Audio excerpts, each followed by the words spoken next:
Everybody deserves a second chance, even video games.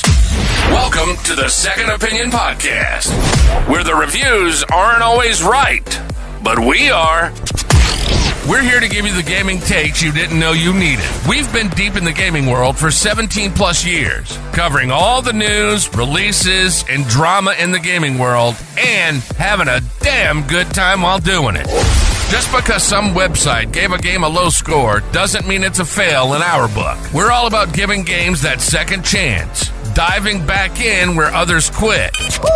And we should probably tell you that we're real and we're very loud and opinionated, and 90% of the time we're completely off topic. But that's why you'll love us. This is your Second Opinion. Now, here are your hosts, Toaster, Soleb, and Bolts.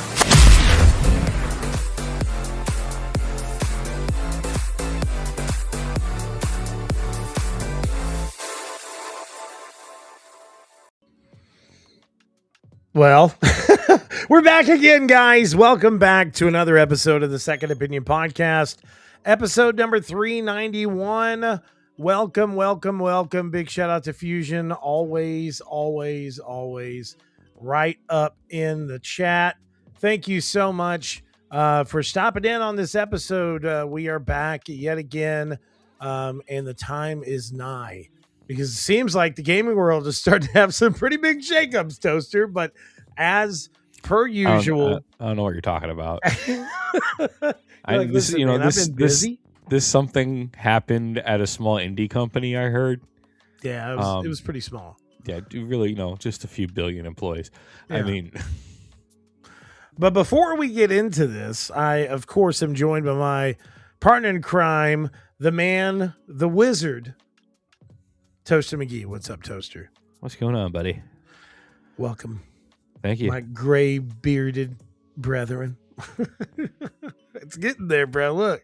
Is that actual gray, or is that from all that horrible snow you have outside your house right now? No, this is actually gray. Like, eventually I'll let it go and I'll get to Gandalf levels of just ridiculousness. Listen, bro, I am waiting for that day. I need to see Gandalf, Toaster. But yesterday I was doing my best impersonation of Kurt Russell on the thing with, his beard all just like full of ice crystals. Yeah, it was bad. So.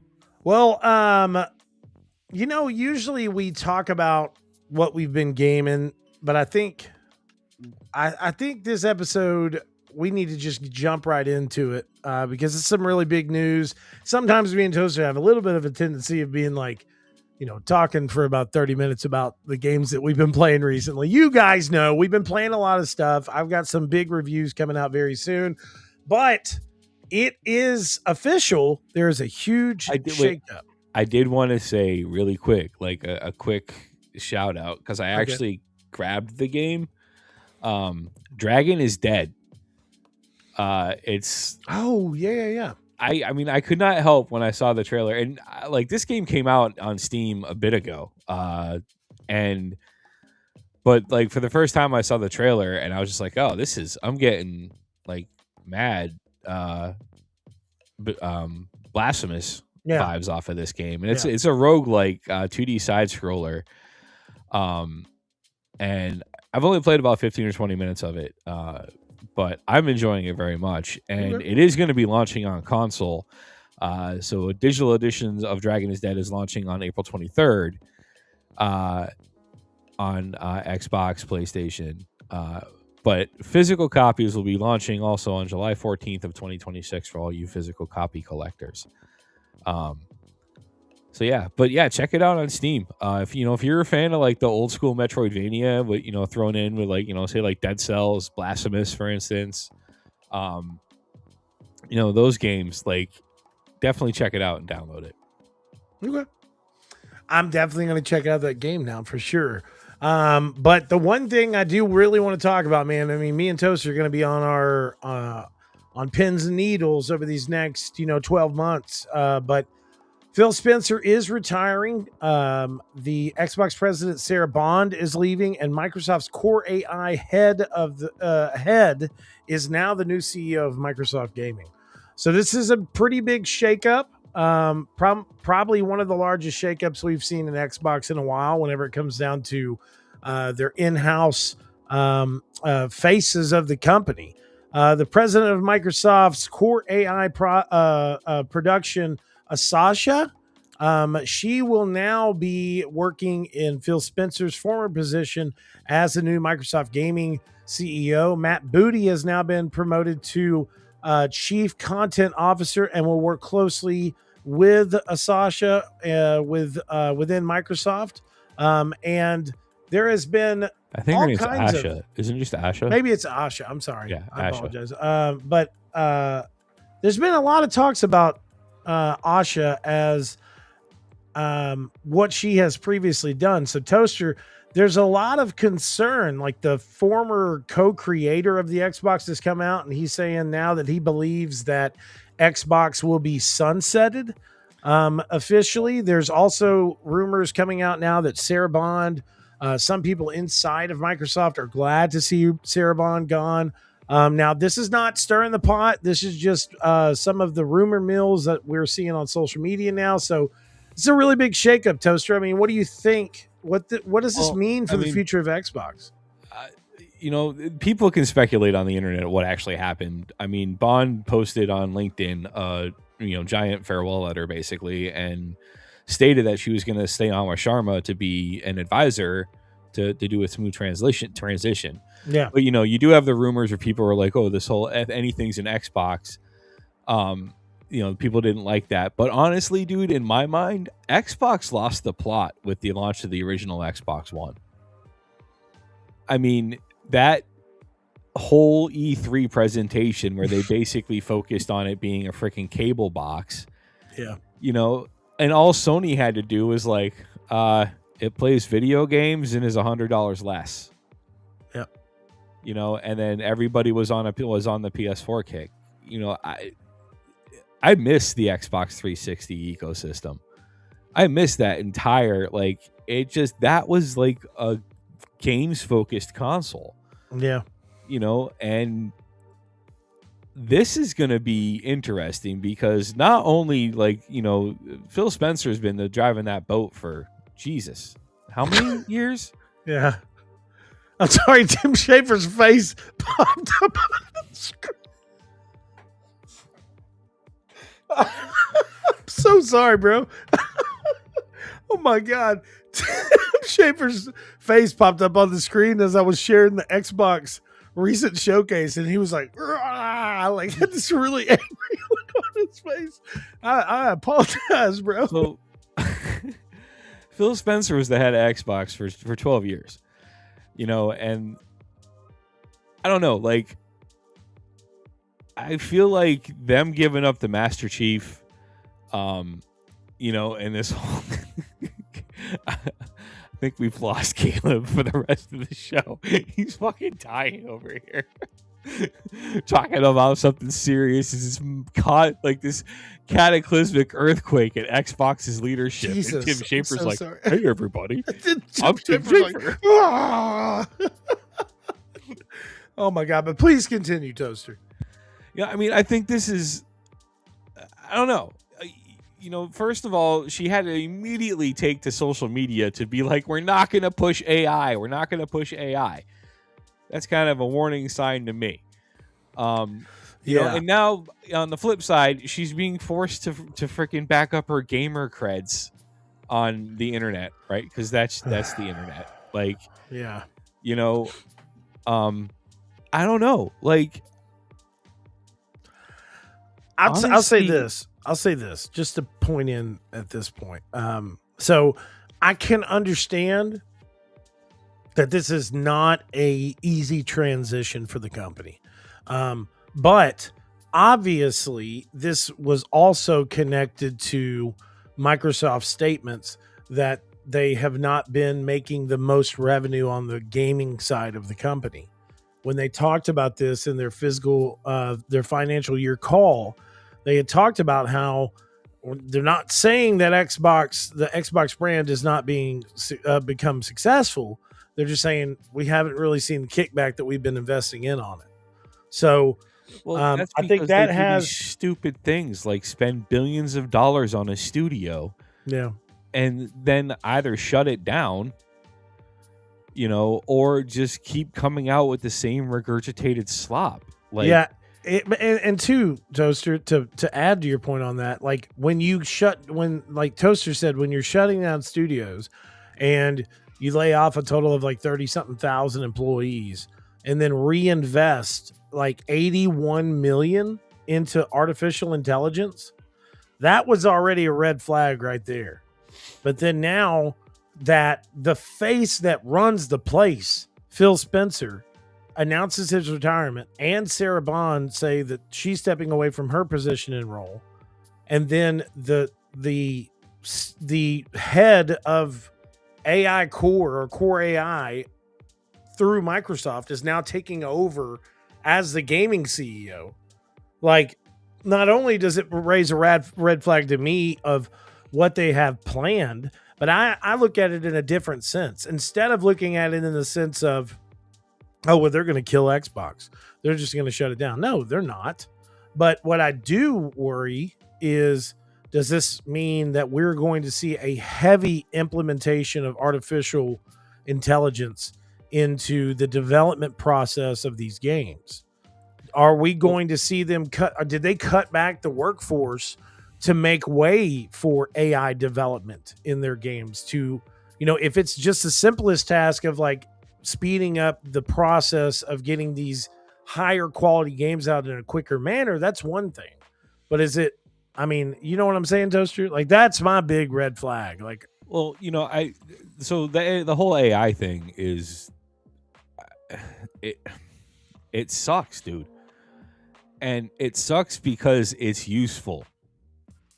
Even people that are like, I hate this AI, but like, and even, it's the worst double-edged sword ever, because it's like the requirements for it are ridiculous, but more and more people are starting to rely on it, and it's getting better and better at doing complex tasks. And at the same time, like, we talked about this on Capcom and Arthur's show when they invited me on.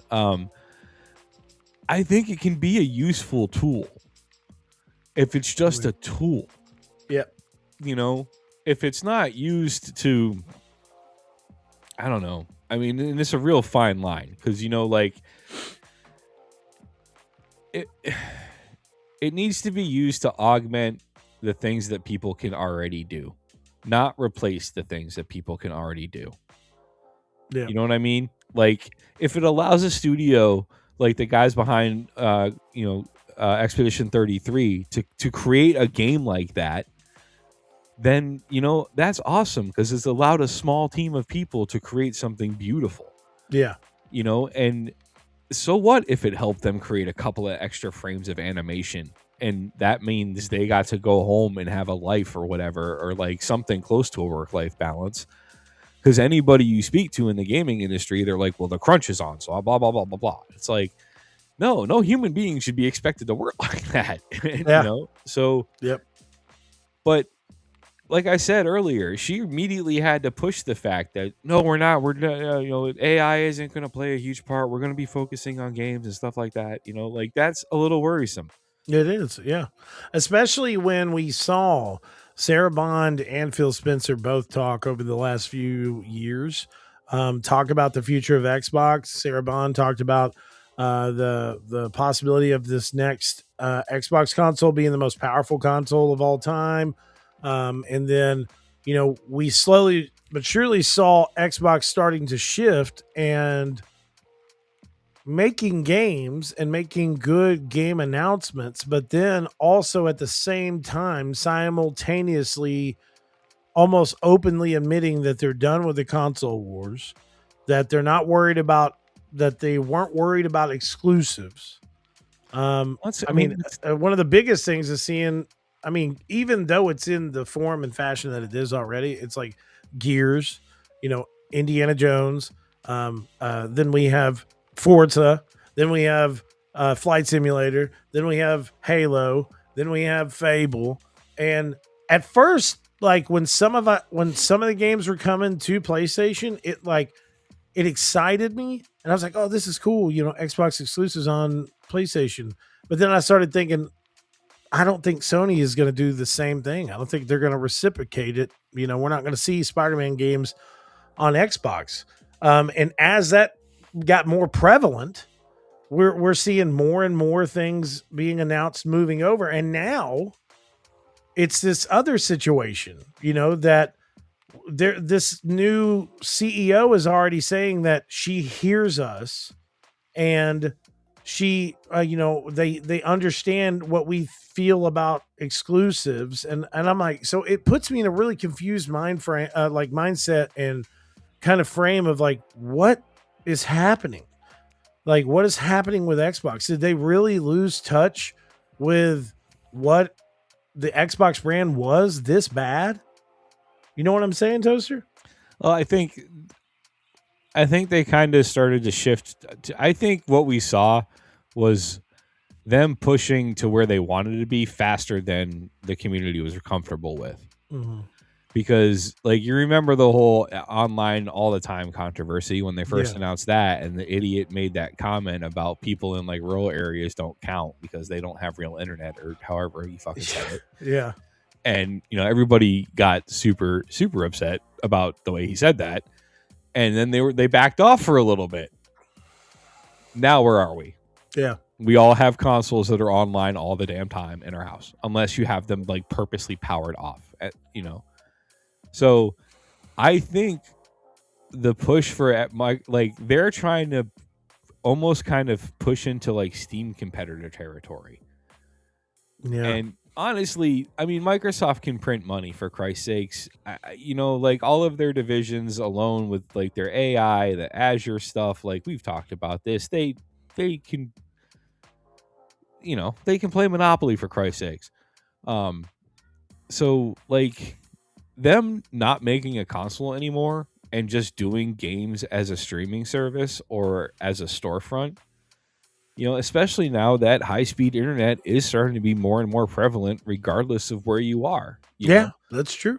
And you're not having, on the consumer end, you're not having to pay for a high-end desktop to play a game. All you got to do is spend the money on a decent TV and an internet connection, and boom, you can stream it.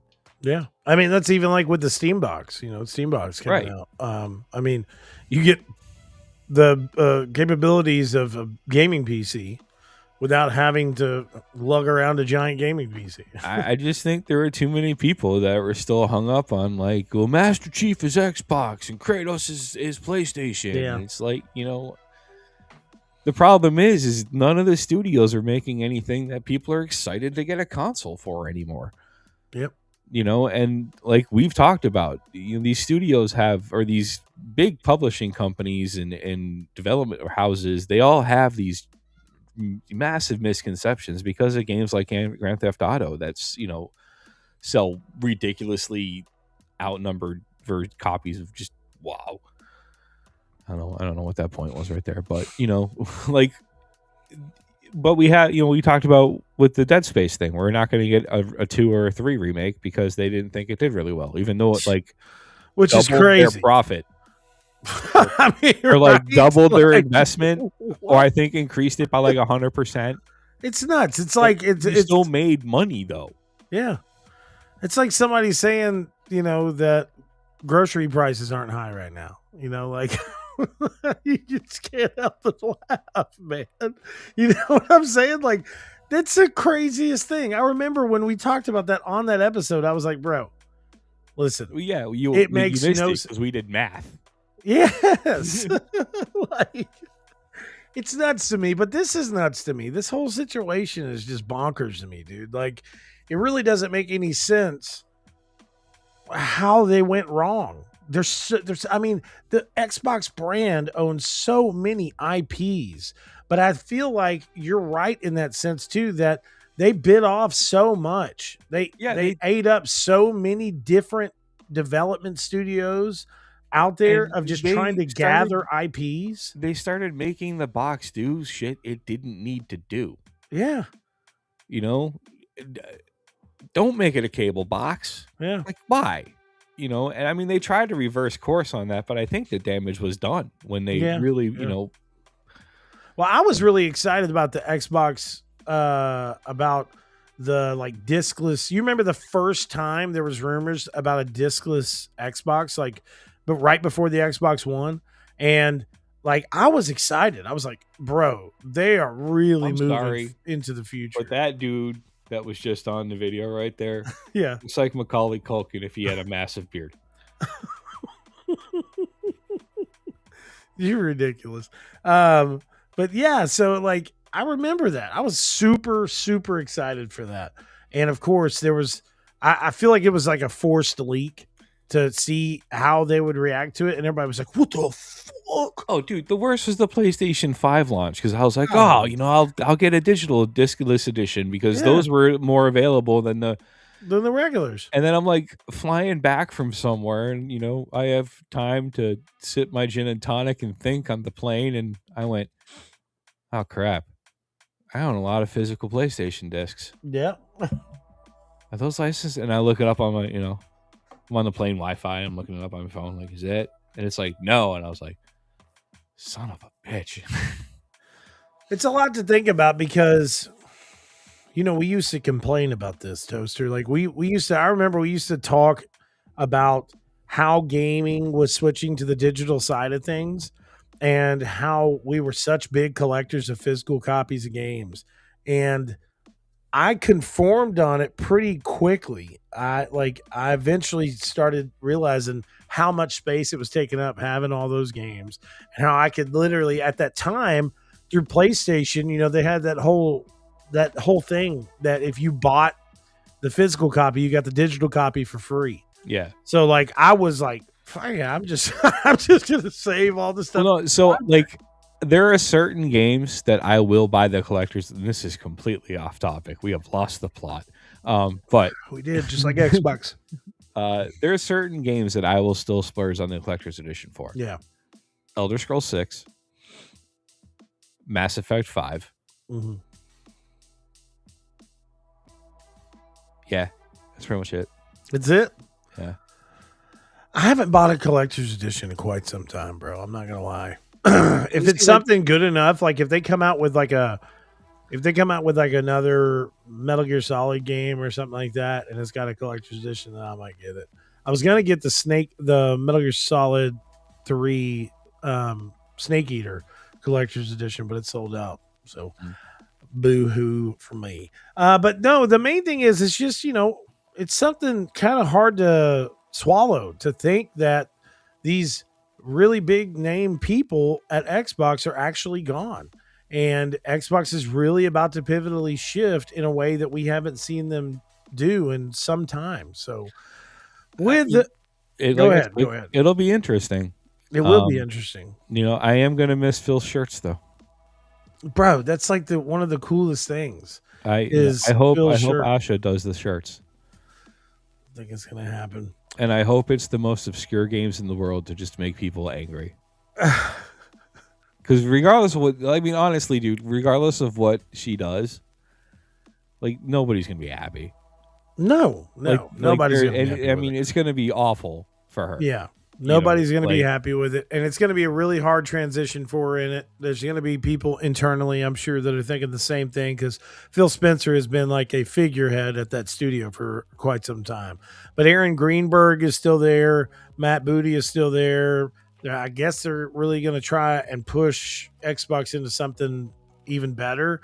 I don't know. I'm going to hold out hope that this isn't the future of Xbox already over, and I'm going to hold out hope that the future of Xbox is still going to be just as great. But with that said, now we're Good talking luck. about PlayStation. Okay. That's what that previous segment. Good luck.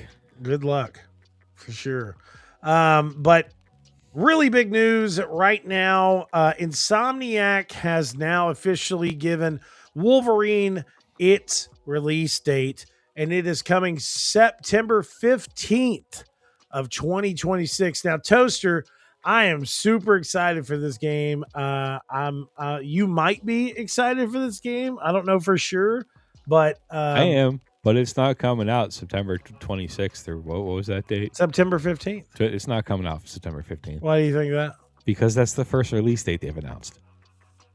Let's just hope. Okay. Come on, dude. No, I'm going September 15th. Because you got to think they've already delayed it. They didn't give it a actual release date, but they gave it a release window and it got pushed back. So you think they're pulling my when it's done? Nope. I think I think it's coming out September 15th. Okay. No question. You're not gonna cut me down on this, Toaster. Okay, the only thing I'm gonna be cutting down on this is Sabretooth. All right. Okay. That's it. All right. That was a very nice segue.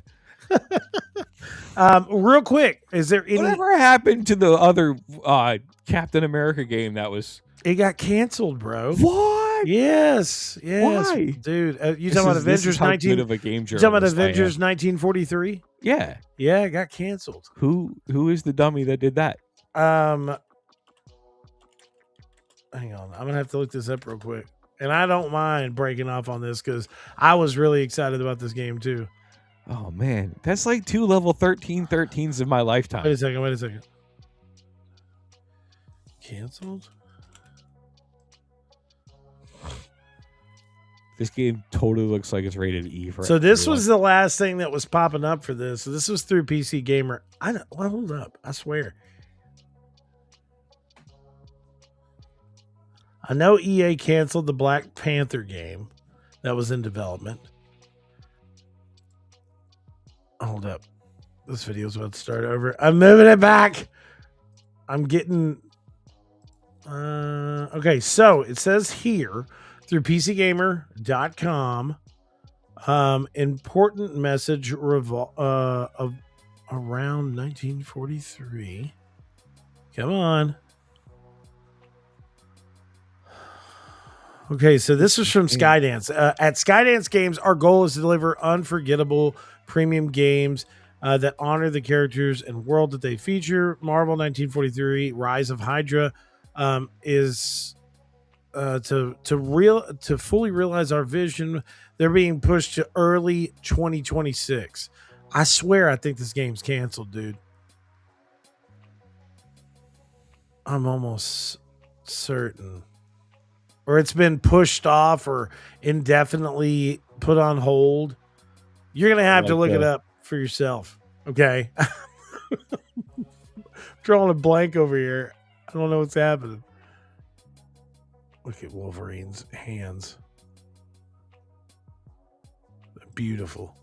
Where is this? Skydance.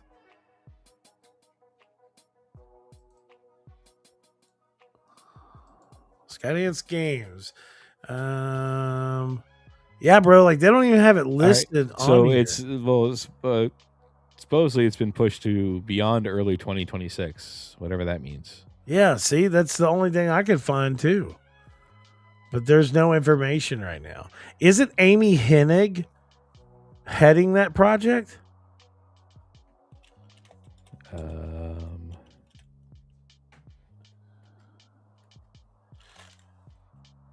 Amy Hennig.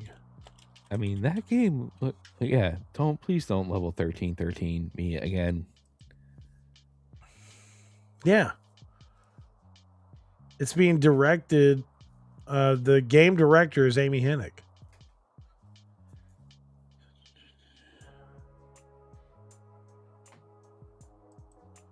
Yeah, see, 3 months. Yeah, that's it. That's the only thing I can find. Even on Reddit, it says Marvel Rise of Hydra delayed indefinitely beyond the original early 2026 date. So right now it's in limbo, bro. It's in limbo. God, that sucks. But real quick, while we're on the topic of Marvel and we were talking about the Wolverine game, is there any like specific Marvel characters that you would like to see Wolverine face off in this game outside of Hulk?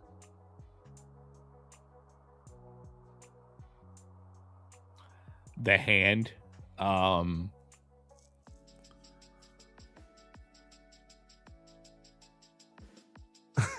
The Hand. What's her name? Lady Deathstrike. Deadpool. Yeah. You're talking about the Hand, the ninja cult. Please. That would be Please tell me Deadpool makes an appearance in this fucking game. That would be pretty cool. And then have Nathan Fillion voicing him. That would be good. And doing an impersonation of Ryan Reynolds. Yeah. That would be awesome. I'd probably say Deadpool. I would really like to see Deadpool as the anti-hero pop up in the game. And then maybe as like his... I know they've done it a million times, okay? But I really would like to see... I don't know where this game is going to start. Like, how far along is it going to be in his life? Are we going to start fresh? Like, is this going to be like right after the that looks like he's in Canada. That's what I'm saying. I'm wondering if this is going to be like an Origins and then they're going to turn it into like a series. I don't know. I'm fucking excited about it though, bro. Like just this gameplay is getting me hyped up. See, man. I need this really to do cool. really well. So that way Skydance is like, oh, okay. So this does work. Let's, Oh man, and that Skydance game looked great too, man. Like the visuals of his face when he's talking about when he's telling Captain America, he was like, you don't control me. It's amazing. But yeah, I don't know. I'm excited about that. I think it's going to be a really good game, and I'm super glad to kind of solidify some type of release window. This is going to be more or less quick hit, but we talked about the release of WWE 26 or WWE 2K26 on one of the previous episodes. But really big thing here, as I said, this is going to be the largest roster ever for any WWE game, and they officially released the entire roster. There's up to 400. And they're all differently variant Joe Hendrys. That's it. They're all Joe Hendrys. But there's a full list now on WWE.2K.com/rosters. You can check out the full roster for yourself. And I am super excited about this. There's different versions of CM Punk that are in the game. There's a really big, heavy focus on like the Raw is War era. We're going to see more characters than we have ever seen before in any WWE game. And it seems like it's going to be something that's going to really, really kind of pat fans on the back and be like, we got you this time. It's a great experience from start to finish, which I really loved 2K25, which shout out to 2K for giving us the opportunity of reviewing it last year. But it was a really cool game. I loved the My Rise and the island. The social activity on the island needs to be a little bit better if they're planning on bringing that back in 2026.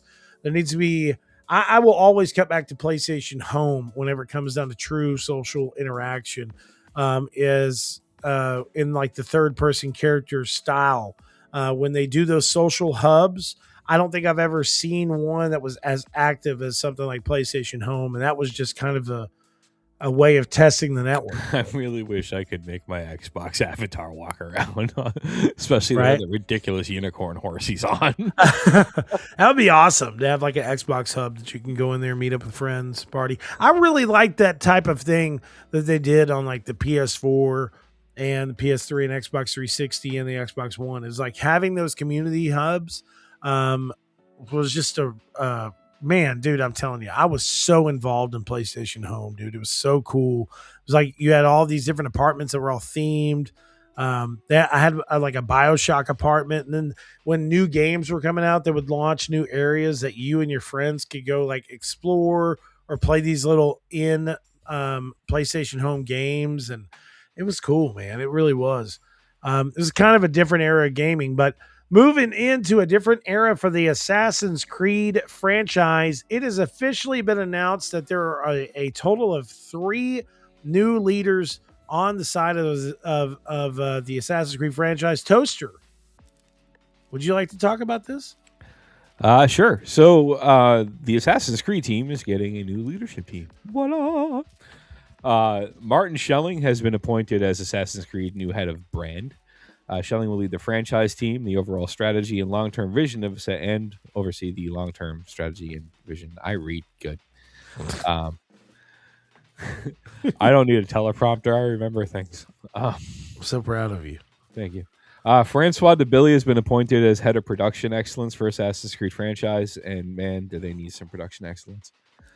And Jean Guisson, I'm butchering that dude's name, and I apologize. No, you're doing a good job. I'm proud of you. You're way better than me. That's why I was like, Toaster needs to read this. He's the new head of content. Gusdon is primarily known for his work as the creative director on Assassin's Creed Black Flag, which, I mean, yes, it's an enjoyable game. My only complaint is the way that he becomes an assassin. Like, there was all like a ceremony and a mystique about it, and then this dude just finds a dead body on a beach. Like, way to destroy the mystique. Thanks of the whole thing, guys. I appreciate it. But he also got his start on Assassin's Creed too. Yeah, that's a big one right there. Yeah. I mean, well, you know, Black Flag was a really big breaking point for a lot of Assassin's Creed fans. For me personally, I was not a big Black Flag fan, and I think it was because I was in this weird thing. you know which one it was for me? What? 3.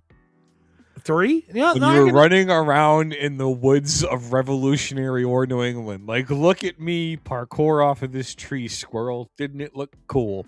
Like, I think that 3 was a pivotal game too, bro. And my thing about 3 is it had the same type of like exciting feel that Assassin's Creed 2 had. Because 1 was great, but 2 really kind of was like the cherry on top of the beautiful sundae. You know, it was just, and I mean, holy I might crap. be being like basic here, but I think my issue too with it is like they need to go back to what made Assassin's Creed. I think that's the goal, maybe. Yeah, and you know, and they try to do it with Mirage, but it feels weird playing Mirage knowing that Basim's an asshole. Have you did you beat Mirage from start to finish? No, but I played. I'm whining. I played. I'm kidding. Are you making the prop face at me right now? Maybe I need to, like, I don't know. I have like gamer ADHD so hard right now. It's not even funny. But you know, that focus is about to get laser narrowed because the World of Warcraft expansion launches in a week and a half. I'll never talk to Toaster again, bro. I mean, no, we're playing while we're doing the podcast. Like, right? What are you doing? I'm running a mythic. All right, but we can talk about stuff. Hey, we can always just the whole time we're playing, we can put your live stream on the podcast. No pressure at all. I agree. Yeah, I'm excited for this. Like, I mean, Odyssey was great, but Odyssey was massive. Like, for the first time in my life, I was like, I am sorry I ever asked for larger maps. Holy shit. And then Valhalla got weird. Like, real weird.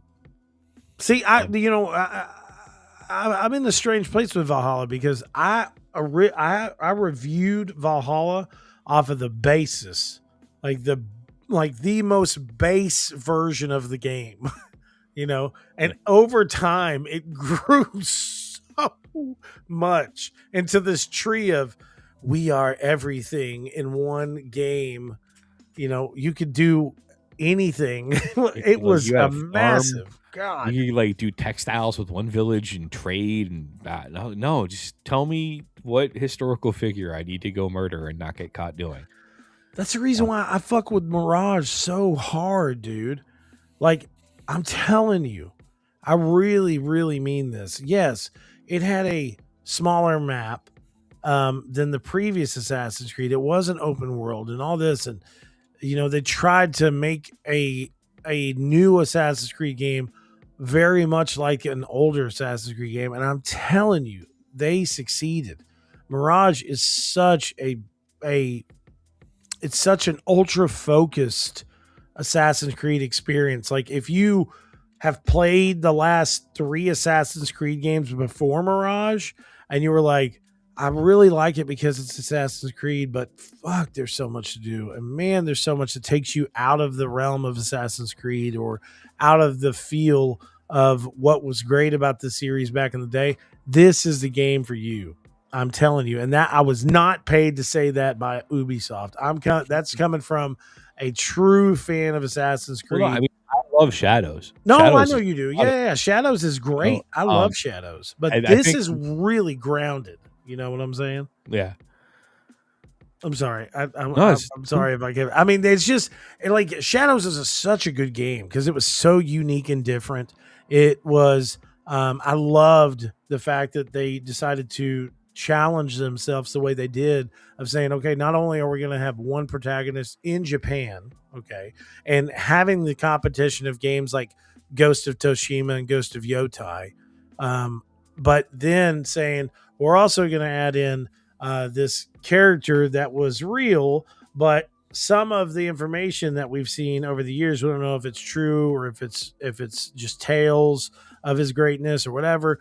And there was a lot of challenge. There was some hit back from the community here and there about different things with the game, but it was still a really great experience. But like when it comes down to just really a gaming experience that is ultra focused on the storytelling of Assassin's Creed Mirage is where it's at, dude. Like I really think my boy Toaster needs to give this game some time in his life and just play it because it's so classic. At times it's almost strange because it feels like something that is possibly like a remake from when like Black Flag era and stuff. But not that there, there's no, not that there's a Black Flag remake coming or nothing. Yeah. Like that's the worst kept secret in freaking gaming right now. It's definitely not happening.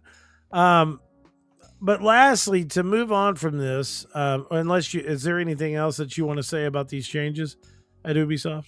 No, I'm interested to see where it goes. And I'm all, the other thing is how do you come up with another grounded Assassin's Creed series? Everybody, we all liked Miles, and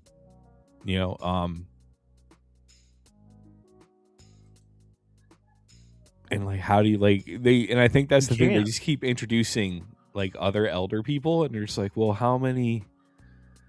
Okay. Yeah. So I don't know, maybe we'll see what they come up with.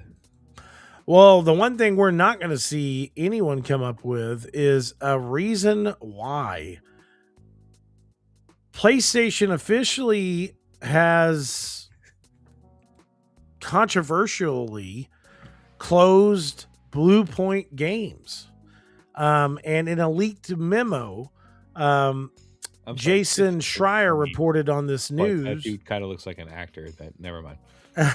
Jason Schreier reported on this news that that PlayStation is shutting down Blue Point Games, or did as of February 19th. Sony acquired Blue Point Games only in 2021, a year after the widely acclaimed release of Demon's Souls. So this is the thing. So in this leaked memo, head of PlayStation, the head of PlayStation talked about the rising cost of development, while in the same breath stated how great the studio was and how proud he is of the progress that they've made. But I'm just shocked by this, Toaster. Like, the studio was just bought 5 years ago, and Blue Point Games does really great work on remastering titles. So like, I don't understand this. I don't understand this move. I realize now that I didn't put a link on here. Well, I mean, so their live service game got canceled. And yes, up until that point, like, that was what they were working on. And after that, they didn't have it. I mean, I'm not condoning this by any means, but you know, apparently the reasoning was, I mean, they hadn't really announced anything other than that live service game, you know, and the Demon Souls remake, you know, got them noticed and bought by Sony. But at the same time, it's like the same thing. Like, you buy and then you're going to close the studio. Yeah, like it's the same thing we were talking about with Xbox. It's starting to be really people behind Hi-Fi Rush. Yes, it's starting to really be apparent that are PlayStation and Xbox literally just the same companies, that they've just been in these buying wars the last few years of like, oh, well, we better buy this studio or the other studio is going to buy this studio. You know, it would be hilarious if Microsoft came in and picked all these people up. I mean, it's just wild to me. It really is. But Blue Point Games has done so many games, dude. Like, they've been developing games since the early 2000s, like Blast Factory, God of War Collection, the Ico and Shadow of the Colossus Collection, Metal Gear Solid HD, PlayStation All-Stars, Flower, Titan, Gravity Rush Remastered, Uncharted, the Nathan Drake Collection, Shadow of the Colossus.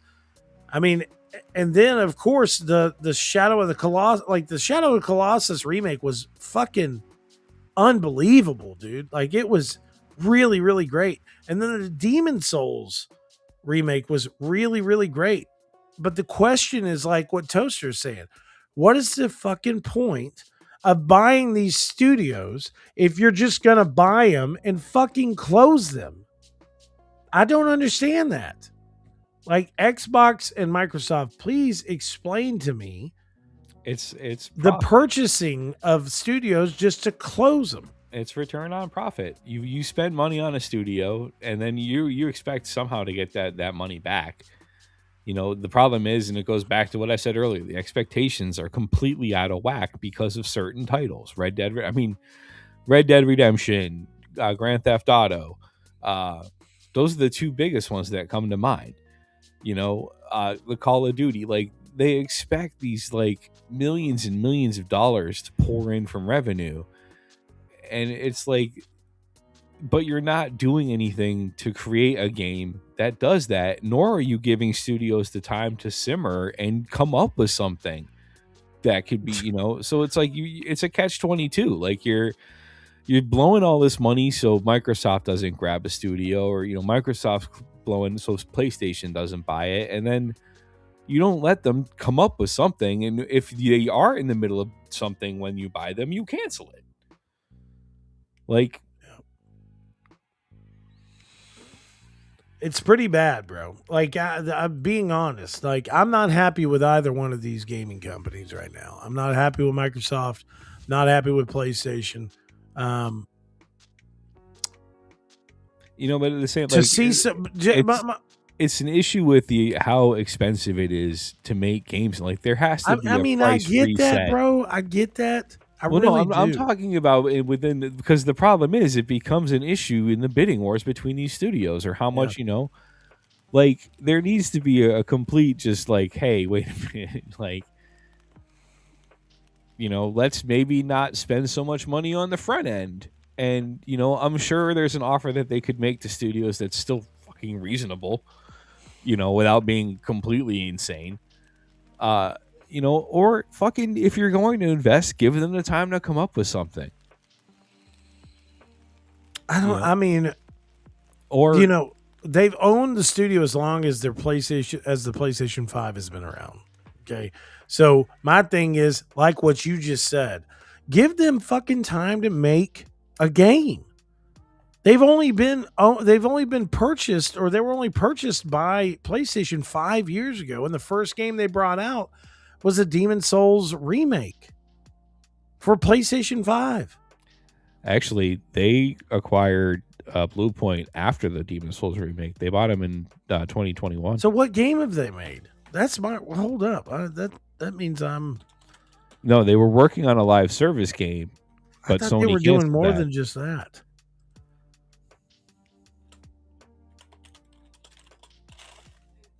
I may be wrong, but let me see. I hate that their site is still up, bro. That's sad. Yeah, Demon Souls was the last game they came out with in 2020 on PS5. Or So fucking if they're not giving you something, Sony has enough in their IP catalog to be like, here, do something with this title. Yeah, dude. Like they could have given them anything. They're Blue Point Games. They're masters at remaking titles. Like why not give them Jack and Daxter? Why not give them Sly Cooper? Why not give them the Infamous 1 and 2? Those are huge games. I mean, shit. Forgive me for saying, but there's games even like Resistance Fall of Man that fans in the PlayStation fandom have been asking for 10, 15 years. Killzone. There's tons and tons of IPs that Sony owns. I agree with Toaster so well on this point. Like, why would you have not just let them make something? Could you see them remaking the Spider-Man games? God. I mean, I don't know how that would work because Activision. No. But I would say Spider-Man is Sony's IP. Yeah. They could be like, here, remake these titles. I mean, or they could have just let them remake any in-house PlayStation games, dude. Like there's so many PlayStation IPs out there that are not being utilized, that are just sitting there. I don't know, man. It would be really crazy if what Toaster said was, something that did come to fruition.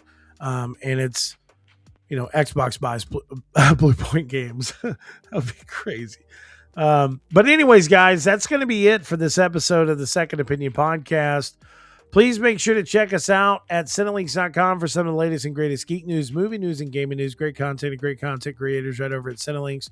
Big shout out to Toaster for always pushing me, supporting me, and showing us the gray mane as it grows.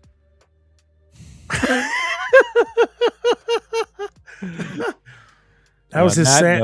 How many times did you practice that disclaimer? Now, wait a second. Did you see those rosy cheeks right there when he went like this? Kind of had that Santa Claus look. I'm going to reach through the interweb and digitally slap you. I love you so much, bro. Thank you guys so much for tuning into this episode. And please make sure to check back soon for another episode and more second opinions. Exactly. You know what I'm saying? Peace out. More beard.